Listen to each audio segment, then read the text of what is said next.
Okay, so today we're talking about this map, which shows the graveyard of the Atlantic. And people often ask why it's called the graveyard. Well, you can see that every one of these black and red markers indicates a sunken ship. These ships go back hundreds of years. But this is not all the ships that are actually sunk off Virginia Beach. There are quite a few more. In fact, here's Virginia Beach right here on the map. And if you look over in the sign to the right, you'll see that in the first 25 years of this building being the U.S. Life-Saving Service Station, there were 184 wrecks off Virginia Beach. Now, certainly there's not 184 on the map. So there's a lot of ships out there. These are here for historical purposes. And people ask why all the shipwrecks. And the fact is, if you look at the sign to my left, that we are the birthplace of nor'easters.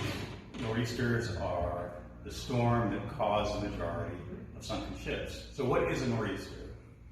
A nor'easter is caused by the meeting of two currents. We have the Labrador current coming down from Canada, and it hugs the shore.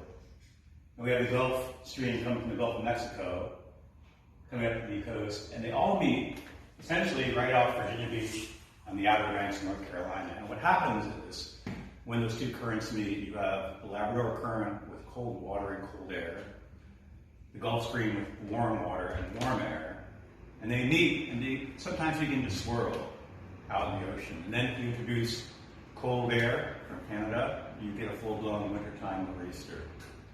And when those nor'easters occur, off the shore, the waves increase, the winds increase, and ships, especially the wooden ships in the old times, would be subject to forces well beyond their control. Thus, the sinking of the ships.